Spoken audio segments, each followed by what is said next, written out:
give me fire, give me double shot and time.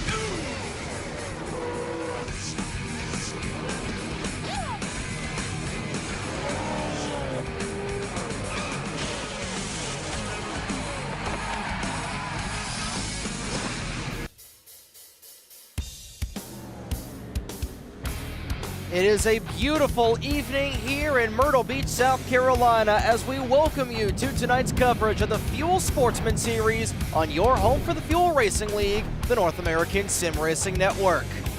Tonight, live from the Myrtle Beach Speedway, it's the Winn-Dixie 100, race number 3 of the 2026 season of Season 5, the Fuel Sportsman Series, as we welcome you to beautiful Myrtle Beach, South Carolina.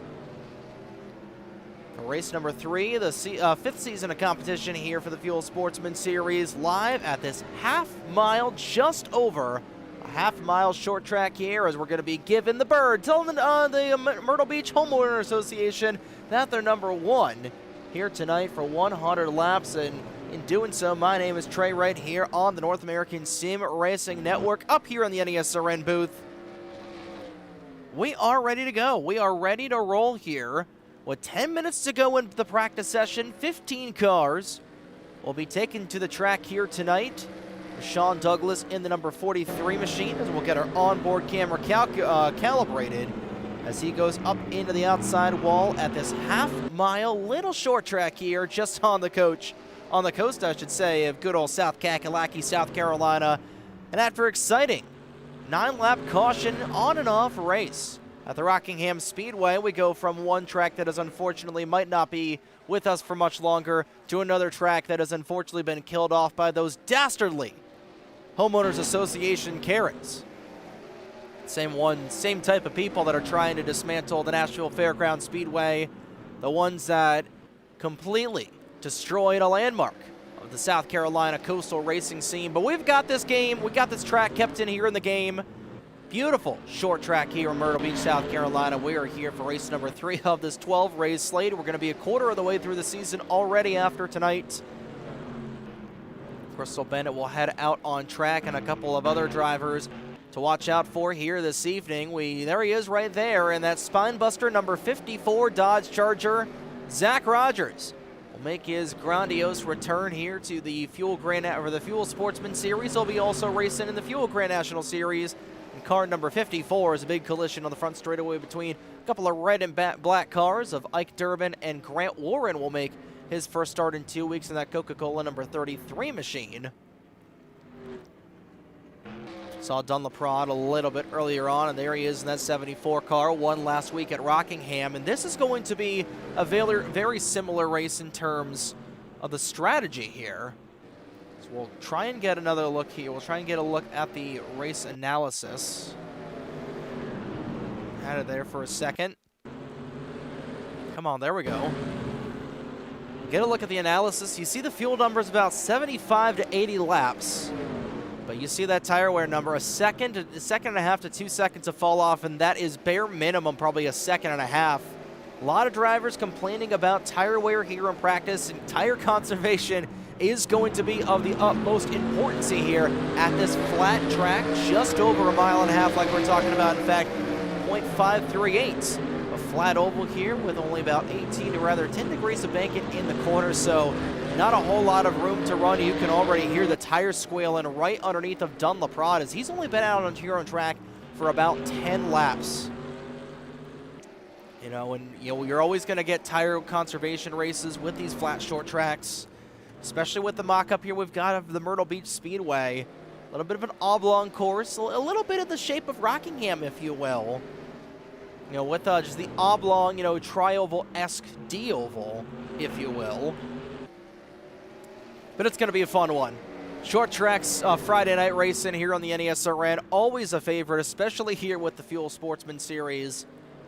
Go back to a lot of classic races here on the NESRN for the Sportsman drivers. We go back to the Alley's Raceway back in season number 4 a couple of months ago, which glad to announce that will be the first trip to Reading, Pennsylvania here this year on the NESRN, as that will be one of the 15 Loves American Truck Series races that'll be here on the North American Sim Racing Network. That's going to be a ton of fun. And a big weekend here on the North American Sim Racing Network as well. So we'll get a look at the broadcasting schedule for the first time here tonight. Tomorrow afternoon, we return from a 3-week break to 3 consecutive races for the Mission Barbecue Cup Series, as they'll make their grand inaugural race at the Old Spice Raceway tomorrow afternoon at 4 o'clock Eastern Time here at the North American Sim Racing Network. And then Sunday night, we crown a champion for the Fast Renegade Pro Cup Series. It's going to likely be Randall Coleman. He hasn't quite clinched it yet, but he has got a big 41-point lead over Joshua Moyers in the championship. We'll see what those drivers will do. We'll finally back in the Grand National saddle for the 3rd annual Fuel Clash this upcoming Wednesday night here on the NESRN live from Daytona. Go to the Trenton Fairgrounds Speedway for the penultimate regular season race of the season for the MBCS on next Saturday, August 22nd. And then we're off for a week for Fuel Sportsman. We're off for a week for Fuel Sportsman and Fast RPCS. We'll open up season number 10 for the Fuel Grand National Series on Wednesday, August 26th. And then on Friday the 28th, once again, another classic race brewing from the Las Vegas Motor Speedway here on the NESRN for the Fuel Sportsman Series, race number 5 of the season. We'll get our first look at the point standings coming out of that race. We're actually going to have 17 cars on the pylon, as Keon Daly, Ace Racer, and a handful of others have moseyed their way out on track. And we'll take a look at the upcoming schedule here for the Sportsman Series. 2 races so far.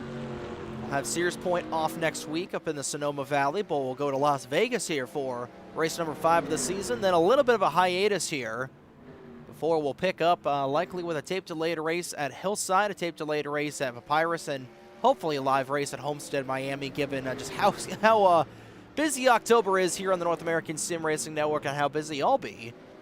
More to be determined on that front, more to be announced, but overall, we are set for a fantastic race. We always say that, but we always mean it, and especially given the car count, we expected around maybe 15 cars, but we've got 17 so far. We still got 2 minutes and 40 seconds to go in this practice session. There's Hunter Nelson in that 77. There's Corey Stallhood. Both the Stallhood brothers coming out in full force here tonight. Same thing with both Warren brothers. I don't know if Mike Durbin's got any siblings that race NR2003. Same thing with Zach Rogers and Buddy Campos there. Kenny Campos in that 32 Embassy car. Hey, along with Crystal Bennett, trying to keep all 4 wheels on the ground. After a very tenacious flip 1 week ago for that 32 car at Rockingham, he's looking for a little bit better of a result, and he right now is in the top half of the field in terms of practice, 7th on the board for car number 32 in that Chevrolet. And he's subsequently, just we're talking him up, he's going to go ahead and loop the back end of that 32 car around. That is something we're going to be seeing a lot out of these drivers here tonight. It's not quite chassis 0 here this evening, but it's it's pretty much the opposite. It's a chassis 3. It's a short track package. But the back end is going to be swinging out as much as we saw with chassis 0 at Iowa back in the final race of season 9 for the Grand National Series. And that's going to create just very loose conditions for all these drivers. And it's really just going to be all about tire conservation and how you handle how loose the back end of these cars are. And again, there's nothing you can do. This is a fixed setup race here tonight. So you're pretty much just going to have to, you're forced to use the hand you're dealt with. And everybody has been dealt the same hand. And as Mini Minister is going to show, it's very hard to spin the car. And it looks like the majority of these drivers have been dealt 2-7 off-suit here, if you will. I know we're talking about making some gambling references coming into tonight, but overall, we got to wait 2 weeks to make the gambling references at Las Vegas, but overall, a lot of these drivers are going to be gambling and potentially losing with some of the stuff that they're running here this evening.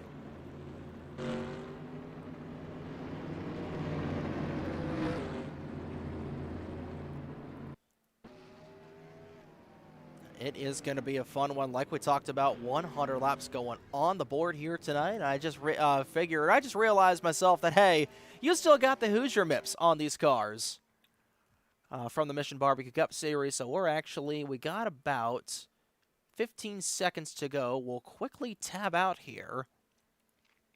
We'll get back to the action here in just a few moments, but big things ahead once again here. It's all happening on the North American Sim Racing Network, your home for the Fuel Sportsman Series.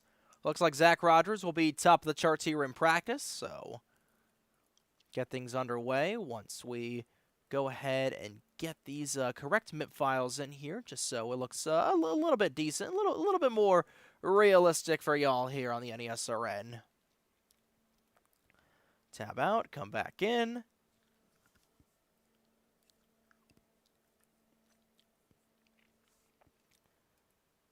I believe we have now entered into qualifying, which we have Zach Rogers, top of the boards here in qualifying, or top of the boards, I should say, in practice, as we have entered qualifying here for tonight. And we are back with it. And actually, we're going to tab out of the server here for just a moment. Once we get the server reset, we'll be back here in just a few moments after an exciting round of qualifying is underway here at Myrtle Beach. We'll get the starting lineup for you here in just a few moments as we gear up for race number 3. Season number 5 of the Fuel Sportsman Series season here tonight at the Myrtle Beach Speedway for the Winn-Dixie 100. We'll be back in just a few moments, folks.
And we'll bring it back here live at Myrtle Beach.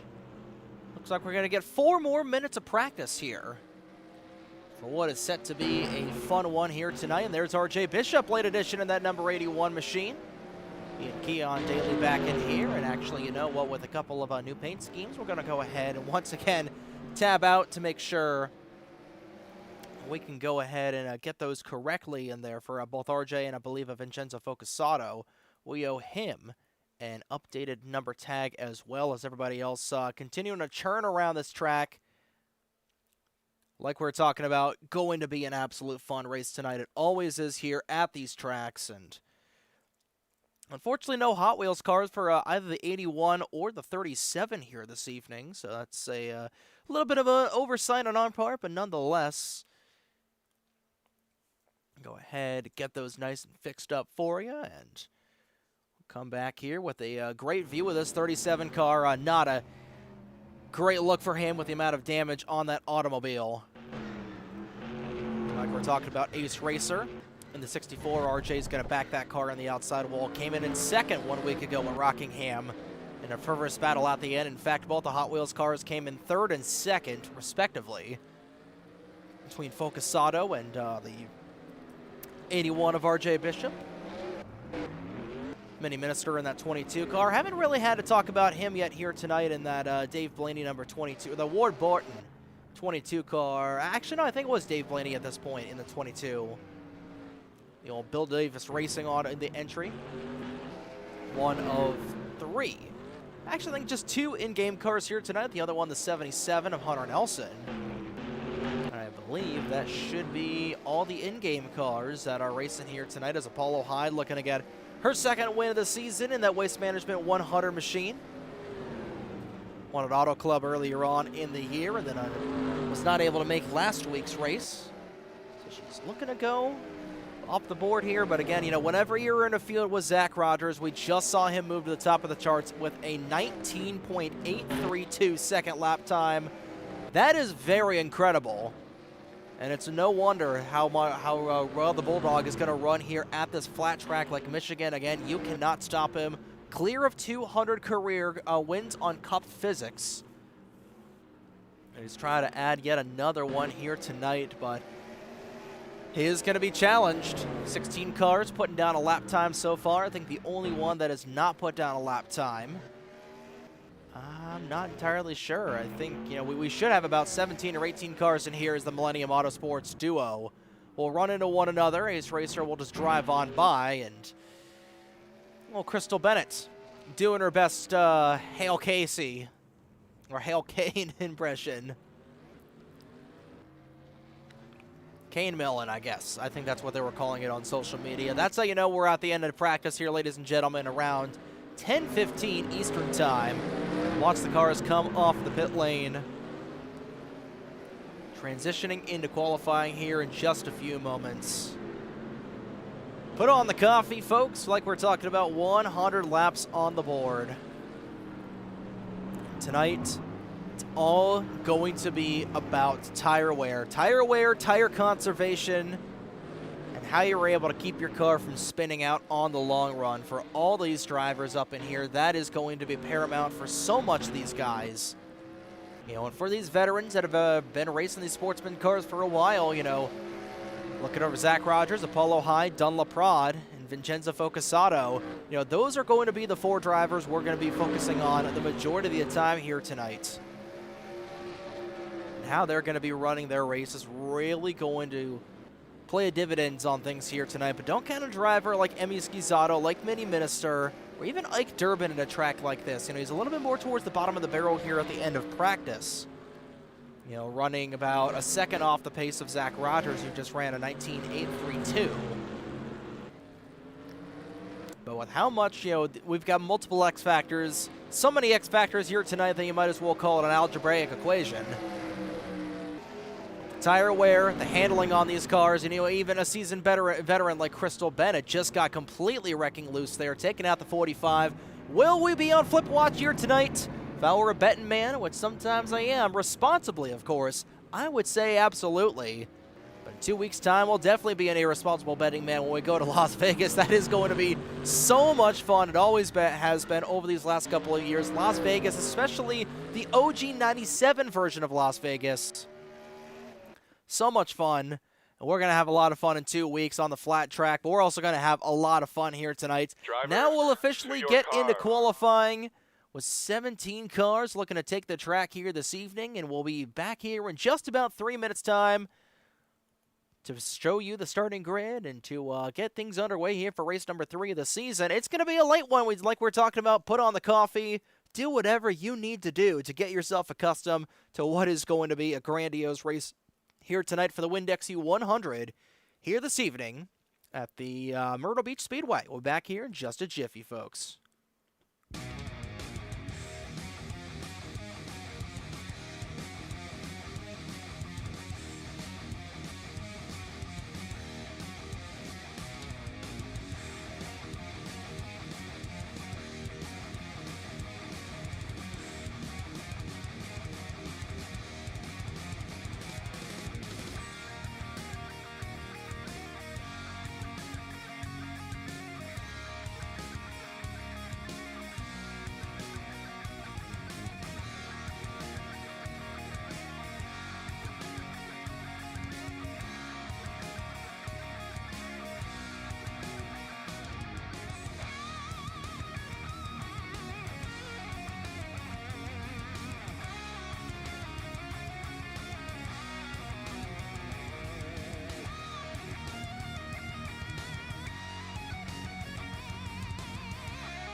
And as we are at the end of qualifying here at Myrtle Beach, we'll get a look at what's likely going to be the starting lineup here for tonight. Dunlap on pole position, a 19.771, just edging out Zach Rogers by about 4/100ths of a second to take the pole position for the second consecutive week. Zach Rogers will make up the outside pole position with Vincenzo Focasato and Apollo Hyde in row 2. Like we talked about, can't count on Emmy Schizzato. She's going to round out the top 5, while Crystal Bennett will round out the starting 6. RJ Bishop, Grant Warrens, Tyler Stallhood, and Ace Racer will make up the top 10. Kenny Campos, Corey Stallhood, Blake Warren, Ike Durbin, and Hunter Nelson the top 15, with Keon Daly, Sean Douglas, and Minnie Minister rounding out the 18-car grid here this evening. A little bit more than we anticipated, but we will definitely not complain whatsoever about that. So we have reached happy hour here for the next 10 minutes of time. Kenny Campos, first one out on track here for happy hour. That's going to be fun. This, like we talked about, this race is going to be so much fun. We did get confirmation from Rich Roy in the chat here tonight that a Mini Minister, that's going to be a Scott Wimmer car from 2005. So if you're a old school NASCAR online fan or a NASCAR YouTube fan, remember the Speed Zone 500. Where'd Scott Wimmer go? He fell off the face of the earth. Well, Scott Wimmer's here in some aspect for Mini Minister in that 22 Caterpillar car. We'll be seeing Caterpillar a little bit later on as a sponsor here on the NESRN. Reggie Fogelman jumping over to Silverado Power Racing for the Loves American Truck Series here in the Fall Hill of Caterpillar on the truck. Along with Eric Monaco getting a square D on his truck, and Bryce Egan is going to jump forces over to Chevy Power Racing. And he's going to have Big Red on that car, which is going to be huge for him. And, a lot of changes here on the NESRN on the online side of things. And, of course, with the Mission Barbecue Cup Series looming as well, Bradley Ream announced that next year in 2027 he will not return to Chevy Power Racing. Did that a couple of seasons ago. So we'll have to see if Bryce Egan will take over the vacant number 2 car spot for CPR. And, of course, a lot of silly season has been happening here in the Fuel Racing League as well. We talked about it with RJ Bishop, bringing up Bishop Family Motorsports on the 81 car. And a handful of other drivers making up that program. We'll get the exact numbers here.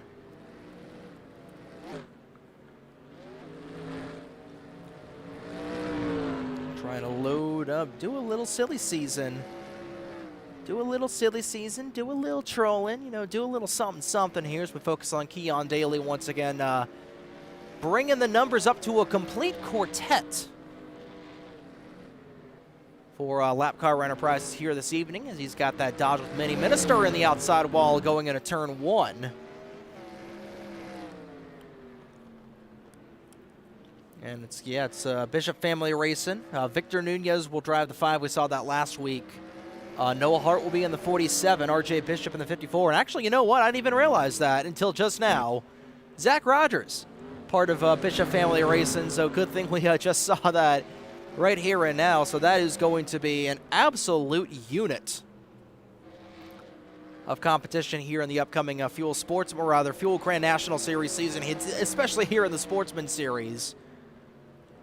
And it's going to be fun. It is going to be a lot here.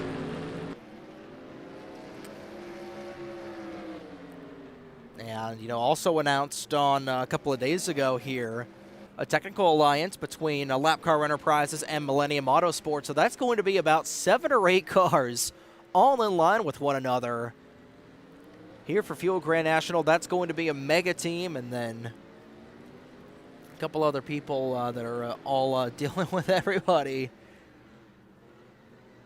That's going to be aligned with everybody, but overall, a lot of changes here for this 2026 season number 10.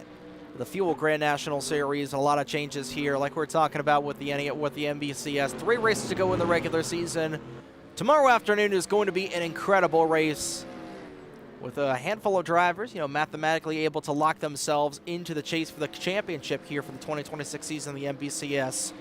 I think it's actually it might just be Alex Sanvitale in the 96 who's going to be starting in 7th after a great run in qualifying yesterday, or rather earlier today. Got the MPCS's first foray. Got a couple of drivers that are going to be definitely ones to watch out for. Of course, you got Alex Lozano. He's going to be starting on the outside pole for tomorrow, and typically drivers do really well starting from the outside pole position at Old Spice. Got a couple of previous winners starting towards the front. You got Sarah Taylor on the 45, won the race for the Loves American Truck Series back in the fall. Got Russell Blaze, won there back in April. You even got Esteban Lacer. Blaze and Lacer, they're both qualifying a little more towards the back of the grid. But they could be doing something here. And Schizzato in this 97, a Toronto Maple Leafs car. See what she can do. We'll see what Vincenzo Focusato's trying to do in this 37 as well. Counting down the laps here, counting down the minutes still. Again, happy hour, 10 minutes long in the Fuel Sportsman Series as Campos will go back around, so we're probably going to get the green flag at around 10:30 Eastern Time. Like we said, 100 laps on the board. And the big thing, we've been talking about it, not quite ad nauseum, but pretty consistently at this point. Really just talking about the different X factors of this race. Tire wear, car control. Tire wear, tire conservation, and car control are going to be the 3 biggest factors in here tonight. And we saw with the pole position, Dunlop looking to be really fast on these early runs in that 74 car. He won the pole position over Zach Rogers, and right now he is the faster car in happy hour. But he and Zach are pretty much nose to nose right now. Dunn has got him edged out by maybe just under 1/10 of a second. With 16 cars on the grid, 17 to take to the green flag here after qualifying. A lot of unknowns, but I'd say there's going to be probably about 5 drivers to watch out for here tonight. We talked about them before. Got LaPrade, you got Rogers, you got Apollo Hyde. It was the only car to not take a lap out here tonight right now in happy hour, so we got 18 cars. My apologies there. But again, I'm going to keep hyping her up. Emmy Schizzato, as much as I want to see that Toronto Maple Leafs car do something stupid that would cause Steve Dangle to crash out, or on the other end of the spectrum, I could say, oh, the Toronto Maple Leafs car, has won more races than the Maple Leafs have won a championship in the last 55-odd years. Over 55 years. It's been 60 years since the Leafs have won a title. I could make those jokes, but, sponsorship aside and memes aside, it would be awesome to see Schizzato and Emmy and trying to get that program their second win here tonight. Unfortunately, Rafaela Sorensen couldn't make the dance, so REM Racing is just going to be AM Racing as of tonight with Emmy as their lone entry, but it's going to be a lot of fun. It's always a lot of fun. I feel like I've been saying that phrase here all night tonight, which is why I'm excited. I am so excited. We should be so excited because we have no idea what to expect with how much this race is going to be an algebraic equation, with how wide open this Horseman Series field usually is, despite the amount of talent. And again, you put Zach Rogers out there. Then again, I will say, you put Zach Rogers out there, maybe he's giving us a preview of where he'll end up here tonight, going down into victory lane, spinning off turn 4. But we know what Zach Rogers can do. We know what the Bulldog is capable of. But we haven't seen him in an open setup grid here in quite some time here on the NESRN. Or rather, we haven't seen him in a fixed setup. Because we've seen him in open setup way many times before. But when everybody's got the same equipment as him, that talent is really going to shine through, but it's going to neuter him a little bit more. Again, this man, a wizard when it comes to setups here in NR2003. And it's going to be a lot of fun watching him on a little bit more level of a playing field than he's used to, but that's how things go here in the Fuel Sportsman Series with 45 seconds to go here in happy hour. There's that 45 car. We are ready to rock and roll in just a few moments, so we'll go ahead and send things downstairs for pre-race ceremonies and fire the engines for race number 3 of the season here for the Fuel Sportsman Series, I should say. Here at the Myrtle Beach Speedway for the Winn-Dixie 100 coming up here in just a few moments on your home for the Fuel Racing League, the North American Sim Racing Network.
Cars are gridded up on the back straightaway here as we send things down trackside for the most famous words in motorsports to fire the engines for race number 3 of the Fuel Sportsman Series season here at the Myrtle Beach Speedway for the Winn-Dixie 100. Drivers, start your engines. And we are ready to rock and roll here for 100 laps around the hallowed grounds of the Myrtle Beach Speedway. Dunlop will lead the field of the green flag with the Bulldog of Zach Rogers to his outside. Looking at the race analysis, 100 laps for 100 or 54 miles on the evening here tonight. Fuel is not going to be that big of a concern here this evening. It's going to be all about tire conservation and car control here this evening as the pace truck is down the pit lane. And let's have some fun here at an abandoned racetrack. Up in the air go the middle fingers towards the Myrtle Beach HOA as we're green flag racing for race number 3 of the season.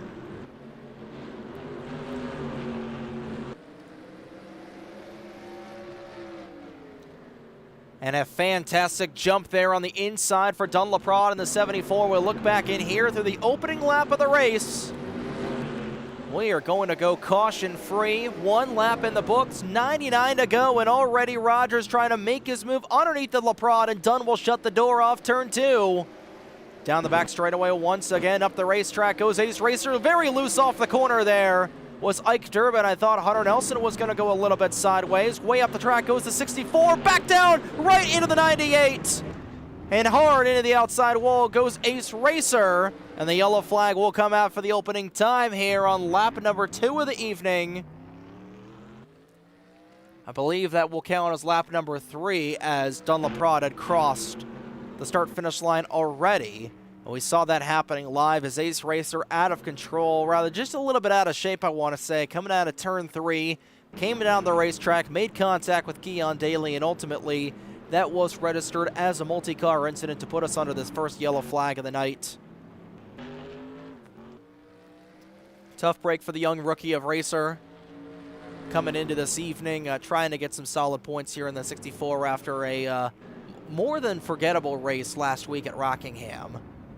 And interestingly enough, the leaders will stay out. Doesn't look like we'll have any takers down the pit lane with how much these, this track surface is going to be a little bit of a cheese grater here tonight. I'm surprised we didn't have some drivers trying to come down the pit lane. Well, we'll see what happened to Ace Racer in the 64 machine, even though we saw it live on the second lap of the race. Just not much you can really do there as a driver. And that all started when Ike Durbin came down the track. That caused Ace to just have to get way out of the gas, came back down right into the 98 and ricocheted him right back up the racetrack. Again, there's nothing you can do there as a driver when the back end just gets completely out of shape like that. And fortunately, fortunately for Ace, moderate damage is on, so he's going to be able to continue in that 64 Dodge. And we will get a couple of takers down the pit lane. Crystal Bennett and Tyler Stolhood will make their way into the pit area. We'll go on board with Crystal here, as we imagine she'll be taking 4 tires, as we'll see what the Lap Car Enterprise duo is really cooking up here. And interestingly enough, Crystal Bennett did get a lap led there. I don't know how that works, but ultimately, that is going to be muy interesante, I should say, as Crystal was able to just beat out Dawn. Coming off of the pit lane here. Fuel begin the 1 to go signal this next time around, as LaPrade has led the opening 4 laps of the night. Aside from Crystal Bennett getting the lead there for just a brief moment, and all 18 cars at the start of this race will remain in here, as Racer will catch back up and start deep in the field for the EOL penalty. Lights are out on the Chevy Silverado Pace Truck, your official pace vehicle here for the SNG 05 mod. We'll have to see if that'll be the official pace vehicle as well for the Fuel Grand National Series this upcoming Wednesday evening. We're hearing some rumblings that Chevy is trying to bring some sponsorship over there. And we shall see if the official pace truck of NR2003 will make its way over with the NXS 20 cars for the Grand National Division. But it's going to be Don LaPrade who will lead the field back to the green flag here after a couple of laps under the caution flag. We'll restart this race on lap number 8 of the night. It'll be LaPrade, Rogers, Focusato, Hyde, and Schizato, the top 5. Right back through the gearbox we go here at Myrtle Beach. Another great restart for LaPrade, as he and his teammate looking really solid so far. Not quite, rather, I will say they have been the class of the field so far, but the sample size has been small. They're immediately going to leave Vincenzo Focusato in the dust. Way up the racetrack goes RJ Bishop, and the Arizonan will just catch the outside of that car. Way down the racetrack, one car that's like Durbin on it once again. Corner exit has not been nice, the Muncie Indianan. And that Dodge will fall all the way back on the grid. We got one car up the racetrack. It's Hunter Nelson. You can hear these drivers really taking it slow going into the corners. They are not moving with a whole lot of agency and urgency right now, but we are already about 10% of the way through the race.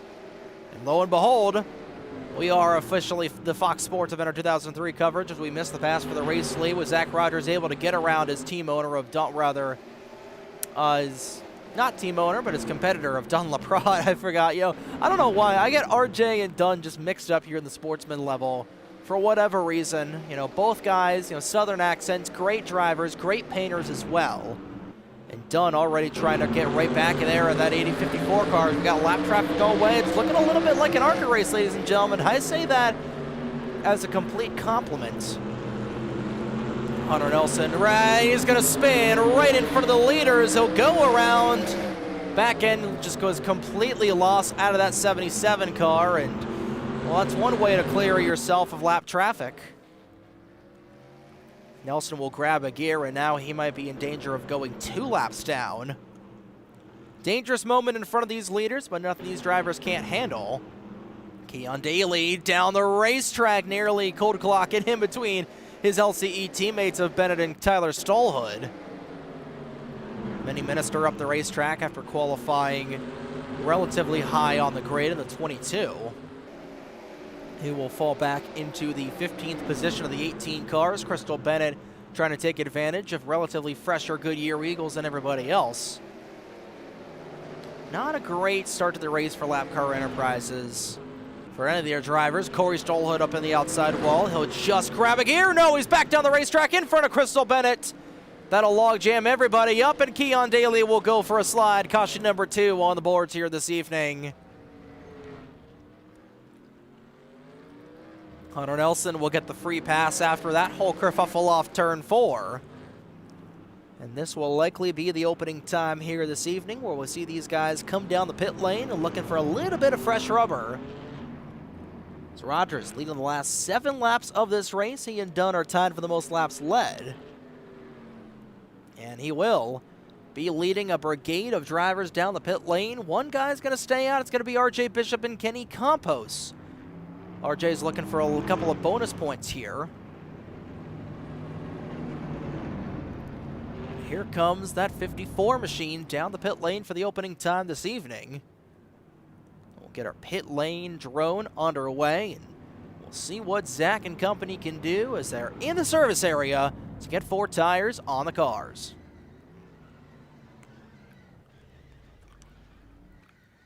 Good looking pit stop for all these drivers up in here, and Zach's pit crew really effective, veteran crew there for that 54 car, and he will come out first. A little bit of a slow stop for Don LaPrade. I think Vincenzo Focusato just edged him out there at the line.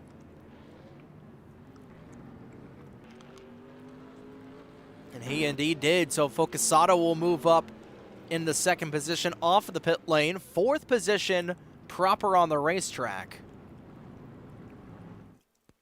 as RJ and Kenny are going to remain out, curiously enough. I'm wondering if they're going to come down the pit lane this next time by. But while we go ahead and figure that out, we'll take a look and see what happened here to Corey Stolhood. It's up the racetrack, car was plowing like a dump truck. Back down he went, just nowhere for Crystal Bennett to go, and then Keon Daly just gets all sorts out of shape and just gives the inside wall a little bit of a love tap, little smooch like you're kissing your sister, to use a Skipper quote. We'll get another gander at the replay here before we'll go ahead and get things back underway, as Corey, once again, that's going to be befalling all these drivers here tonight. We've already seen it multiple times, the back end sliding out as the front does just not want to turn. And then you lose control of the car. There's just virtually nothing you can do there as a driver. And ultimately puts us under our 2nd yellow flag of the evening. Field has gotten the 1-to-go signal. As Crystal Bennett back down the pit lane. Actually, Field has not gotten the 1-to-go, so we're going to get one more caution lap here. As Crystal Bennett still down the pit lane in the 84. RJ, he and Kenny, they're going to try and play the strategy game and hoping that we get, maybe 10 lap sprints under these caution flags. 10 laps and then a caution, and then another 9 or 10 laps and then another caution flag. And then just trying to pit one less time than everybody else. Now the field has gotten the 1-to-go signal. RJ is going to lead a handful of laps under this caution flag. I guess we are doing about 5 laps of caution. Again, this is a short track, so automatically the game is going to register it as, hey, this is the type of track we've got, so this is the amount of caution flag laps we're going to run, etc. and etc. The pace truck is down the pit lane. It'll be Bishop, Campos, the 2 cars that stayed out, Rogers, Focusato, and LaPrade, the top 5. It's a great pit stop for Vincenzo Focusato. Will put him up into P4, but leading the field right back through the gearbox will be the 81 of RJ Bishop. Green flag back out of the air as Campos immediately trying to dive underneath that 81 car. But we're just going to see how much fresh rubber is a factor as we'll ride on board with Zach Rogers. Into the outside wall goes Campos, and he's immediately going to get swallowed up as we had a couple of cars nearly break sideways back in there. And already Zach Rogers up a position, trying to set his sights on his actual team owner of RJ Bishop, and he's going to close in quite a bit. RJ a little bit up the racetrack. He just about loses it. That might be the window of opportunity is around. Off turn number 2, a great save out of Tyler Stolhood. Back up the track, he's going to creep, and he's going to keep that car straight. Was running in 11th, and he will only lose 1 position to Mini Minister. He might get that back here relatively shortly. Back at the front, Zach Rogers, once again, we missed the pass for the race lead. I apologize for looking a lot like Fox Sports, ladies and gentlemen. But that is how quickly new tires versus old tires are going to fare. And how about Apollo Hyde? Have not talked about her at all here tonight as she nearly took the rear end quarter panel off that 32 car.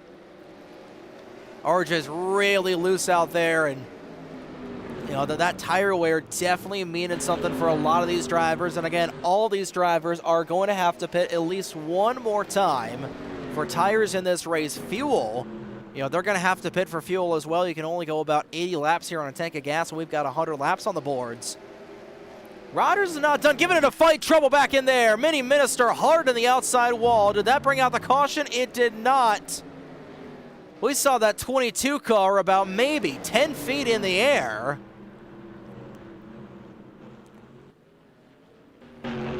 And that entire back end of that 22 car is destroyed. Didn't look like they got any help. We got another spinner. It's Compost down off turn 2. He was running in 4th. And now he gets a little nudge there from the 45. He's going to spin in the grass. Leaders are down the back straightaway, and Kenny is going to try and do about a 40-point turn. Gonna get himself back around. Leaders are just now lapping him, but he's down beneath the racing surface. And a great job for him to realize that, hey, I might be in the middle of the racing groove, but I'm just gonna stay down far enough to where it's not gonna be an issue. But unfortunately, with his good graces, that will cost him a lap, and the driver who restarted in 2nd will be a lap down. He is currently in the free pass position.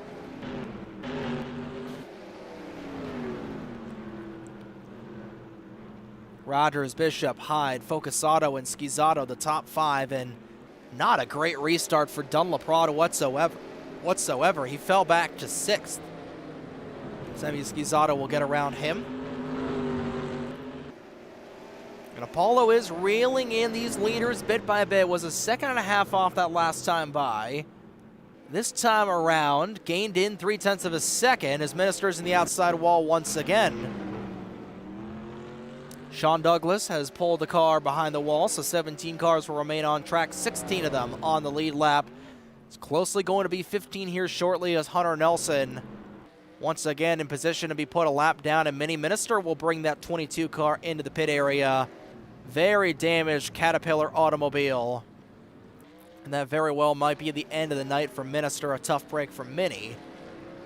Rogers right now opening things up over Bishop and Apollo Hyde. Lost a 1/10 of a second that last time by, but that was to Zach Rogers. Zach, again, he's opening it up, and Nelson in the middle of the racing groove, and he's just going to hold that car to the outside wall.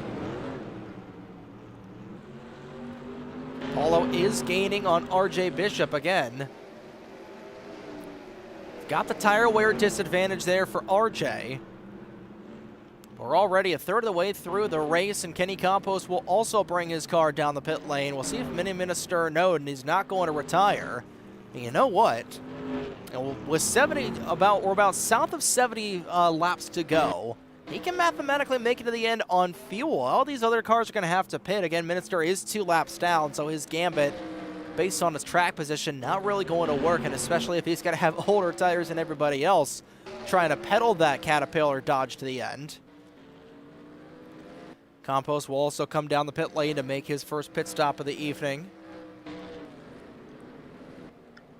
And Apollo Hyde has gotten around RJ Bishop. We're just missing passes up in the top 5 left and right, ladies and gentlemen. We apologize for looking a lot like Fox Sports, but oh, Stolhood sideways off turn 2.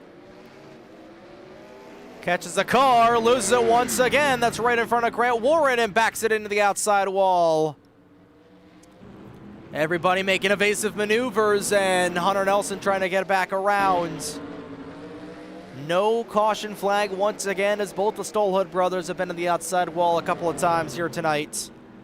And Tyler, the league admin, limping that Conway Nissan all the way around. I believe he'll bring it down the pit lane this time by. He will. Single car spins have been the defining factor of tonight's race. Zach Rogers don't want to jinx anything yet because Apollo has been gaining on him. But he's led 22 laps here tonight. You know, and I will say, I will go in favor of Apollo because she has gained another 0.2 of a second that last time by. But both these drivers looking really good.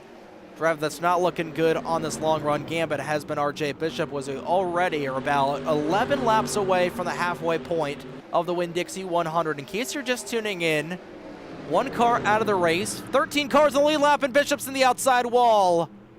So the control and the lateral grip not really on that Dodge. Emi Schizzato was nearly caught up in the melee. I wouldn't be surprised if we see RJ come down the pit lane this next time by, because those cars, those tires, 40 laps on those things, they have got to be screaming out in pain right now. And again, I don't know if he's going to be able to make it to the end. Well, he's definitely not going to be able to make it to the end. I don't know how much longer he's going to last without being a little bit of a problem for these guys. But all the way around the racetrack, we got 17 cars out on track, and we're going to be putting some lap cars in the books.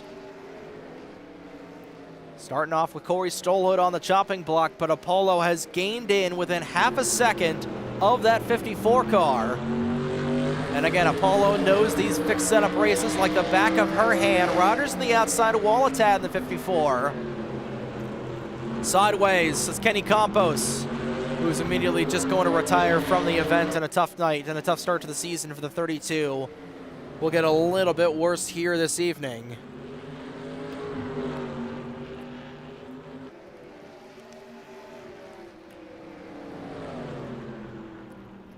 Apollo just trying to set up a pretty good run.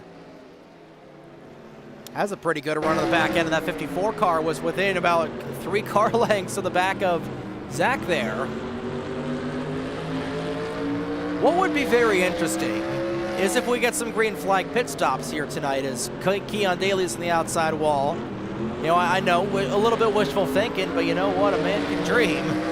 And it would be a little bit fun here. As 45, a little bit of a punt there out of Rogers. I think he just got out of the way anyway. I don't think Zach gave him a little bit of a chrome horn. I think that was just Corey getting a little bit tight there through the corner. We're right in the thick of lap traffic here this evening, and it has been a fun one so far. 2 caution flags on the board for 9 laps. And it's been a dogfight for the race lead to go on back. Dunlop-Prod, you know, ever since that was a little bit of a struggle there on the restart, has climbed up to 3rd. And you can see the tire tracks with all the issues that everybody has been having. Back on board with a 100, down to just, 0.3 of a second the last time by. And here she goes for the dive. I think she's trying to use that 98 car as a little bit of a pick on the outside lane. Racer and Daly in the middle of these leaders, and they're side by side for now. Racer right in the middle of the racing groove that's right in front of the Bulldog. Oh, a little bit of contact there. It's Racer right in the way of the leaders. Rogers trying to get to the inside. I'm surprised there was a little bit of a Dale Earnhardt moment there with him saying, get the heck out of the way. And Apollo nearly having the opportunity to try and take this race lead away from Rogers. And, Zach has been on a little bit of a losing streak here on the NESRN as of late. You go back to a couple of the races since his return to NR2003, as Apollo looking to shoot the duck between the 54 and the 98. Not able to put that forward in between a couple of dodges, and a great save out of Keon off turn 2. Here comes Hyde to the low side of the 54 of Rogers. Cross flags this next time by. We know Hyde wants to get a couple of bonus points for leading at halfway. But how much is she going to be abusing those tires? Looking for the crossover is Rogers. Oh, a little bit of a wiggle there out of that Waste Management Taurus. Off turn 4. 50 laps in the books, 50 laps to go, and that'll be some bonus points for Apollo Hyde leading at halfway, as we're officially halfway home through tonight's race, as RJ Bishop has come down the pit lane. What a race it has been. 8 cars, make it 9 cars on the lead lap. Hunter Nelson, we saw there, he is just hugging the outside wall, trying to find a ledge back down with these drivers. He's currently 3 laps down. But he is trying, he's chugging along. So is everybody. Ooh! Big moment there for Racer off of turn 2. Car just braking completely sideways, but he's able to hold on. And Apollo starting to get on the go there in that 100 car, and Rogers has been falling back a little bit. Again, both these cars are on the same strategy. I know the second I say this, I'm going to regret it. The way these guys are running, We are going to be seeing some green flag pit stops coming up on the horizon. They restarted on lap 20. We're going to be 30 laps into this run. You know, mathematically on fuel, we could be good to the end there. You know, trying to see when exactly we restarted this race. I believe it was on lap 20 or 21, somewhere in that ballpark.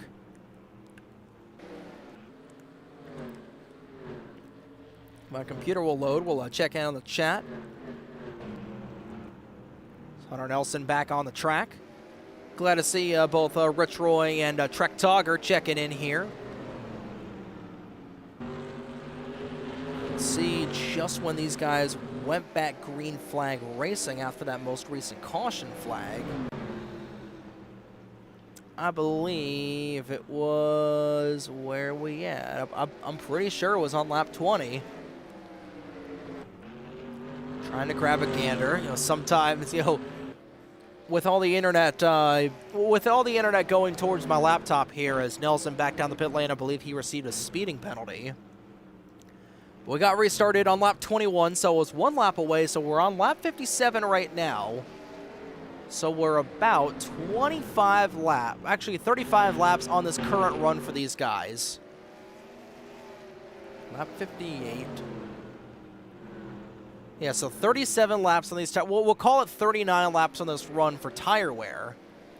Based on, you know, they came out, you know, did a couple of caution laps, didn't really mean anything, but we'll call it 38, now 39 laps on these tires, and the pace hasn't really dropped a whole lot. You got Apollo, whose fastest lap time is a 20.111, I think. We'll check here, because this is the only way we can, yeah, 20.111, that's the only reliable way we can check lap times.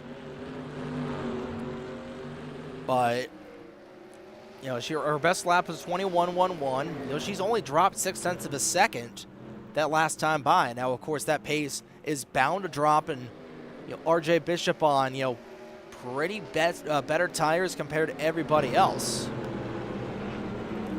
Up the racetrack he goes a little bit. No harm, no foul, trying to get one of his 2 laps back. With these guys, you know, able to do 80 laps on the caution. Somebody is spun, trying to get down the pit lane. Couldn't tell who it was. There's a big cloud of smoke. I believe it was Blake Warren in the 8 machine. Spun, trying to get down the pit lane, and the caution flag will fly. So here we go with 40 laps to go. This is going to change everything. Warren spun coming down the pit lane. I believe he got a little bit of help, and that will bring everybody down the racetrack. Apollo Hyde, who's led the last 12 laps of this race, will come down the pit here on lap 62, the Ricky Bobby lap of the race. 39 laps to go. And this, you know, the way they've been running here tonight, I do want to say, you know, the chaos is going to reign a little bit supreme. I don't want to call this a money stop just yet, but it very well could be. We're going to have to find out how these drivers are going to run. Is anybody going to try and take 2 tires here with 38 to go? Or is everybody just going to be putting on 4 sticker tires and filling that gas tank full of Sunoco race fuel? We'll just have to wait and see. Hyde, first one out of her pit stall. Close there between the 54 and the 74. I think LaPrade may have beat him off the pit lane. No, Rogers just barely got it off of the pit area. So a great pit stop for the 54, just retaining that second spot. And lap down cars will hit the pit lane as well as we work caution number 3 of the evening. Take a look at a couple of the replays here. First, what happened with Mini Minister very early on in the run.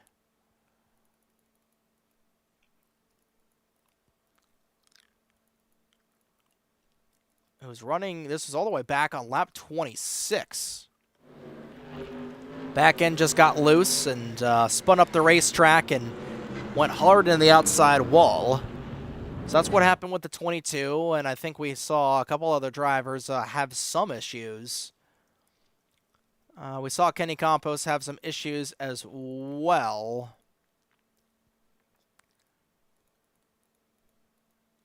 I think, yeah, we pretty much documented those as well. We'll see what happened to Blake Warren here in this 8 machine as he spun, I believe, trying to get down the pit lane. Ooh, little bit of net code there. So this is what happened to Warren. And a little net code there between the 7 and the 8. And ultimately, that's going to spin Blake out down the back straightaway, and that is going to be just enough for a multi-car incident to put us under the caution flag. And this is big. This is really big for a lot of these drivers. And RJ Bishop's going to stay out once again. I'll have to see, because he was a lap down. I believe he might be on the tail end of the lead lap.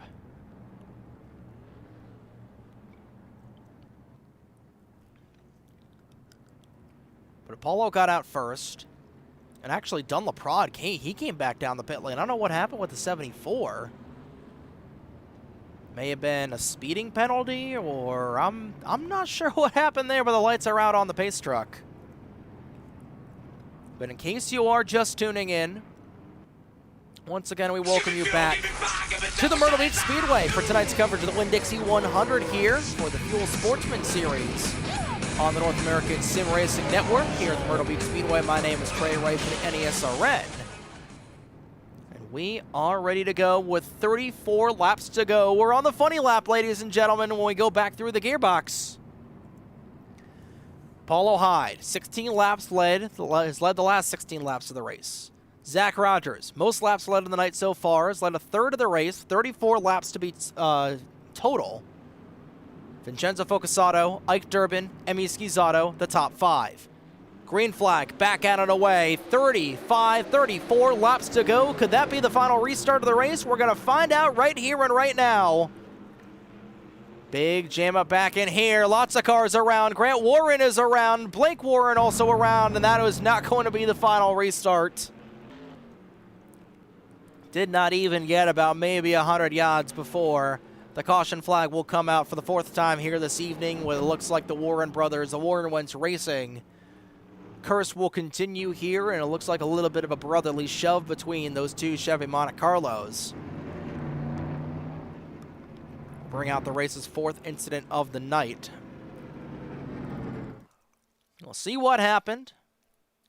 It's right off the restart. I think this all got started when Grant, a little tap there from Corey Stallhood, and nowhere for Blake to go, so those two will give each other a brotherly shove like we were talking about. And I believe this will likely be a quickie yellow here, and that'll send Corey Stallhood right to the boondocks here. We'll see if this will be a quickie yellow or if it will be a full-forced yellow. As Blake Warren will rocket his way back around the track, and I believe nobody's going to come down the pit lane, so this should be a full-on yellow here. Or rather, no, nobody came down the pit lane, so I believe we should be getting a quickie yellow. And the one to go either this time by or the next time by, once Blake will hustle his way back around the racetrack.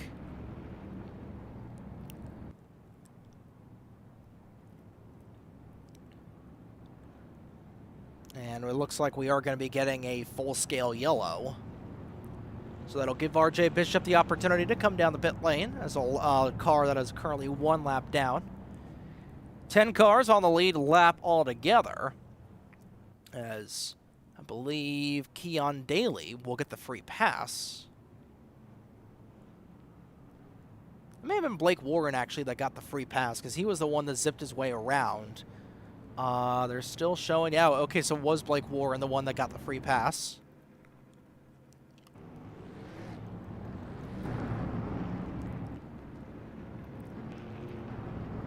So we'll milk a little bit of a caution flag, couple caution flags off here. And it looks like we'll get 29 laps to go on this next restart. No, we're going to stay out. No, okay, the caution flag came out. Boys, the pickup truck gave us a little bit of a pump fake in there, didn't you, Trevor Bain?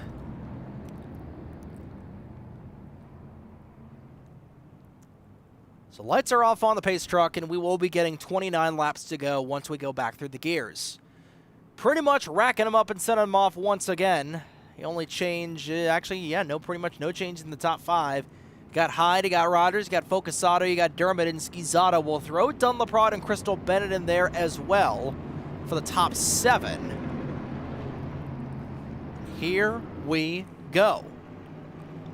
29 laps to go here at the Myrtle Beach Speedway as we reach 11 o'clock local time here in Myrtle Beach, South Carolina. Green flag way back into the air, and another great restart for both the 54 and the 100s. They scatter behind them. Off of the restart, everybody knows we're creeping to the end, and we'll get through the opening set of turns nice and orderly as here comes Rogers trying to make the outside lane work around Apollo Hyde. Hyde and Rogers door to door, and Zach looks like he's going to try and get our first televised pass for the race lead here tonight. He will do so. Hyde trying to now fend off Vincenzo Focasato for that second position right now, and everybody trying to get around these cars.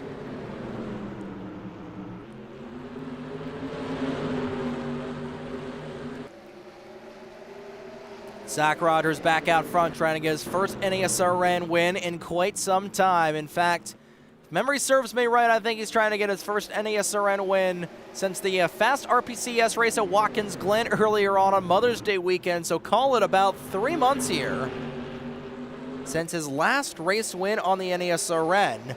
But Apollo Hyde not done yet. We know how good Apollo is on these long runs, and she is banking on a long run here. Same thing for Dunn LePron. We talked about him restarting in 6th. He's already moved his way up to 3rd. He's moving underneath Apollo Hyde for 2nd. And here comes the pole sitter, knowing, hey, there's only 25 laps to go here. We're 3/4 of the way in the books here tonight in Myrtle Beach. You gotta go. You gotta go now. And Hyde, a little bit of a brake test there on Ike Durbin in the 86. That's going to jam up the inside lane. Focasato falling back in the 37. That's going to allow Crystal Bennett trying to make herself known inside the top 5. And same thing for Emmy Schizzato. Looking for a top 5 finish. And here comes LaPrade. Dives at 74. Lucas Oil Chevrolet to the inside of the Bulldog. As Rogers go for the crossover maneuver. A little too far back. Corey Stolhood in the way in terms of lap traffic. Little net coating here and there as we'll go ahead and get things done. Rather, we'll get things changed camera angle wise. Stolhood really slow right in front of these drivers, and he will peel on off way out of the way. This race will remain green.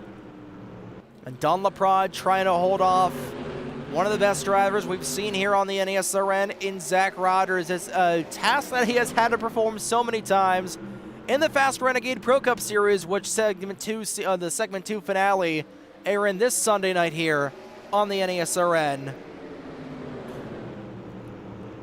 We're 3/4 of the way through tonight. We'll look at the upcoming broadcast slate. NBCS tomorrow, RPCS on Sunday night. Fuel Grand National back here on Wednesday evening for the Fuel Clash. NBCS once again on Saturday. And we don't have Sportsman until next Friday, or in 2 Fridays at the end of August from the Las Vegas Motor Speedway. That's going to be a lot of fun, but this race has been a lot of fun. It's been very competitive so far tonight. You never know what you're going to get with these Sportsman cars. 20 laps to go. And again, we still have the possibility of a yellow flag coming out. We still got lap traffic likely in the way for all these drivers. And this is shaping up to be a good old-fashioned short track race, which is looking to be so much fun. How about Emmy Schizzato? That 97 car has looked the best of anybody on this run here so far. We got this run started with 29 to go. We'll get this. And, you know, that 97 has looked super strong. Same thing with Crystal Bennett. Apollo Hyde, she dropped back to 10th. I don't know what happened to Apollo. She had to come down the pit lane. I'm so busy trying to figure things out on the schedule, I didn't even realize Apollo Hyde came down the pit lane, so something amiss on the 100. Here comes the 54. Here comes Rogers. Rogers and LaPrade running really close to one another. Now the battle for 3rd. Here comes Crystal Bennett trying to get around Emmy Schizzato. She'll complete the pass, so Crystal Bennett move her up to P3. Battles happening all over the racetrack as now Schizzato starting to really fall off. Here comes Durbin looking to get to the inside of that Maple Leafs 97 car. With Apollo Hyde, I'm wondering if Apollo was banking on a late race caution. Everybody coming down the pit lane, and her is going to recycle out to the race lead. I think that's the only, I didn't see what happened to Apollo, that would force her to come down the pit lane. Here comes that 54. Once again, on the charge is the Bulldog. Just not able to get to the quarter panel. That 74 car is going to try the outside lane through 3 and 4. Can he make it stick? Can he get the run? Big run coming for him, but an even better run for the 74 of LaPrade off the corner. And these two leaving Crystal Bennett right now in the middle of the South Carolina dust right now with under 15 laps to go. These two driving the wheels off their automobiles. Chevrolet versus Dodge. And you got Don LaPrade trying to go 2 for 2 in the races he has competed here in 2026 and Season 5 for Sportsman. Again, he was the Season 4 champion for a reason, absolutely dominated those ranks. And he has proven right here and right now why he is absolutely a force to be reckoned with. 12 laps to go. Still a lot can transpire. We still got 7 laps until the point of no return. And once we get there, that is going to be a big sigh of relief for Don LaPrade. He's not going to have, no competition there from the 54 car. Because, Rogers, he is still chugging along. He is still trying to get the inside, and the caution flag is out. Spinner off turn 2. It's RJ Bishop. And Zach Rogers' team owner spins off turn 2, and that is the caution that Apollo Hyde was trying to get, and that might factor in heavily there for Tyler Stallhood's 2 laps down. But the caution flag is out for the 5th time this evening, and we're going to get a restart. It'll likely be our last one of the night with under 10 laps to go. And these drivers are going to hit the pit lane. Oh, and then Apollo, she's actually 2 laps down from pitting under green. So that's not going to help her whatsoever, but here we go. This is going to be the money stop, ladies and gentlemen. You got LaPrade, you got Rogers, and you got the drivers back in them that were left in the dust. They were 5 seconds ahead of Crystal Bennett by the time they came down the pit lane, and here we go. About as even as you can ask for, a little bit faster on the right-hand side for the 74. Crew's going to jack up that car. He's got that number 1 pit stall, remember. Clean it away. LaPrade is first, Rogers is second. It looks like Vincenzo Focusano will just come out third over the 84. And this is going to be huge, as we'll see what happened first with what happened with Apollo Hyde. So I don't know why she had to come down the pit lane. Oh, does she disconnect? Oh, that is what happened with Apollo Hyde. Or did she disconnect? Trying to see what happened. I believe she did disconnect. That is so unfortunate for Apollo Hyde, who just simply lost internet. That's going to take her out of the running. And now to see what happened to RJ Bishop to put us under our most recent caution flag. And it looks like it was Tyler Stallhood off the front end of the 7 once again. Up the racetrack he went in the outside wall, and both the 7 and the 81 cars spun to bring out what might be our final caution of the night here in the Winn-Dixie 100. And what a wild race it has been. 5 yellow flags on the board so far. We got no idea how many more we could potentially have. Minnie Minister is down the pit lane. Ace Racer and Grant Warren, they did lead, and right now, Grant and Blake Warren currently being scored as the leaders. You know what? We're going to get this race restarted with 5 laps to go, so that is going to be our final caution flag of the night. You know what I'm thinking? You got the Warren brothers up here. They're going to be playing tail gunner for each other. And again, you know what? How much of a story this would be for the Warren brothers, up here, late stages of the race, they timed it kind of perfectly with this caution flag, and we'll see if the lights will go out on the pace truck. They will. You got Grant Warren, you got Blake Warren. They're going to stay out. You know they are definitely going to be working together. And you got Dunlop-Rod, first car on fresh tires. Second car on fresh tires has been Zach Rogers. They have been on each other's rear ends all night long. We are going to see some fireworks for the end of this one, ladies and gentlemen. If that is not a fact, I don't know what is. Well, here we go. Final restart of the night, a 5-lap sprint to the end. Grant Warren, who has never won in the Fuel Racing League. In fact, neither Warren brother has ever won in the Fuel Racing League. Going for the strategy play. Dunlop-Rod and Zach Rogers and Vincenzo Focasato round out the top 5. Green flag back end of the air. Can the Warren brothers hold on for 5 laps? We're going to find out. LaPrade gets shunted up the racetrack. Here comes Rogers. Rogers going to get around the 8. Sideways goes Blake Warren. He gets turned to the inside wall. No caution. Here comes LaPrade. Rogers has got the inside lane. Force up high, and now Rogers in the middle of the pack is Grant Warren. Upside down goes the 84. A massive crash on the front straightaway. Everybody's in it. Multiple cars upside down. Who got through? It's Dunlop-Rod who somehow got through. Can Zach Rogers, can he get there in time? Vincenzo Focasato somehow got through. Keon Daly is in the top 5. Absolute insanity for the final 5 laps here at Myrtle Beach. And again, the yellow flag not coming out. The gambit did not work for the Warren brothers. And Dunlop-Rod trying to hold on for 2 more laps. But here comes Zach Rogers closing in fast. He closed in by 0.3 of a second off the back end of the 74. What can he do here in these final 2 laps of the race? It's going to be a 2-car battle between these two, and it's going to come down to the final lap. Rogers closing in. He's 3 car lengths behind Dunlop-Rod. Can LaPrade overcome a really bad restart here to get the win with the white flag waving in the air? Rogers sends it in deep. Can he get the drive off the corner?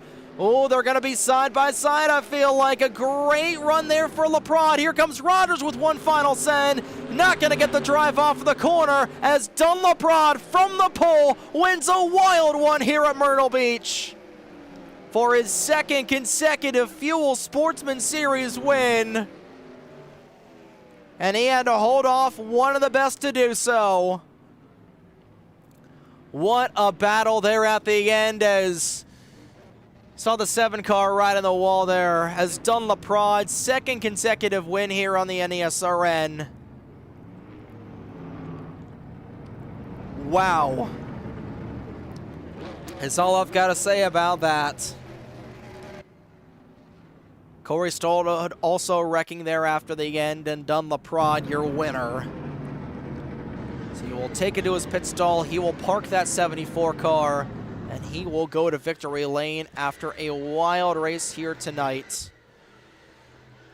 We got to take a look at that replay, folks, because that was coyote ugly of a final restart. I think, you know, being just full transparent, that was not what you want. And you're gonna see here from this replay just. We'll see here from the very restart, the start of the restart.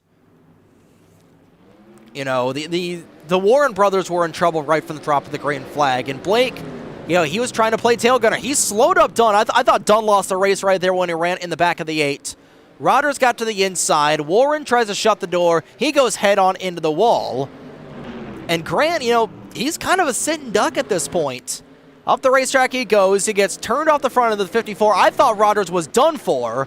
Once again, Crystal Bennett can't keep the wheels off the car, or all the wheels on the ground. Durbin in a big mess. We had R.J. Bishop flying through there. Goodness gracious. And somehow, you know, and that move there at the end, you know, that move there on the restart there for Dunn is ultimately, you know, him getting pushed back. We'll watch this whole restart from his vantage point. You know, he's going to lose so much. He lost a lot of time, but he didn't lose a lot of track position. He's on the outside, you know, when Grant's on the inside lane of the 54. Grant loses the car, gets down into Zach. Zach does a great job of, you know, driving back, you know, doing quite a bad pass in the grass. I got to see, did he actually hit the wall? I believe, yeah, he smacked it a little bit. Gave it a little love tap like we're talking about. As the chaos unfolds, doing several roly-polies was the 84. And Dunleprod comes out smelling like a rose after that. And you know what? You know, for how wild of a final restart that was pretty cool. And especially that battle at the end. But I really think if Zach didn't lose that much track position at the end, ultimately, I feel like he would have given Dunn a little bit more fairer of a shake. But overall, that is going to do it here for our race segment.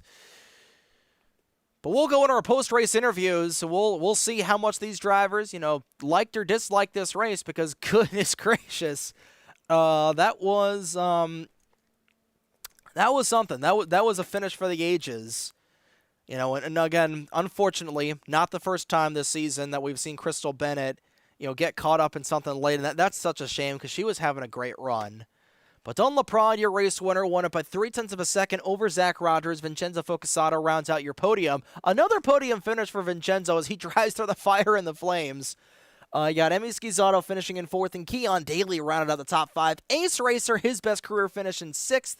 Crystal Bennett, Blake Warren, Ike Durbin, and Grant Warren rounded out the top 10. Those are unofficial results because I believe there's probably going to be some post-race penalties after all that.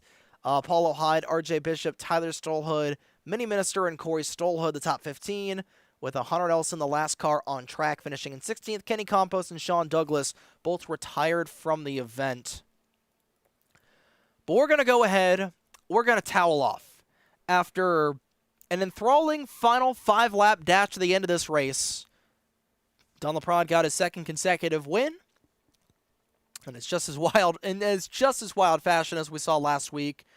And we'll talk with him, we'll talk with Zach Rogers, and we'll talk with Vincenzo Focusato on the other side of this break as we go into our pre-race or a post-race interview segment here after a fun race in Myrtle Beach for the Winn-Dixie 100 here tonight after race number 3 of the Sportsman Series season.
give me fire, give me double shot and time.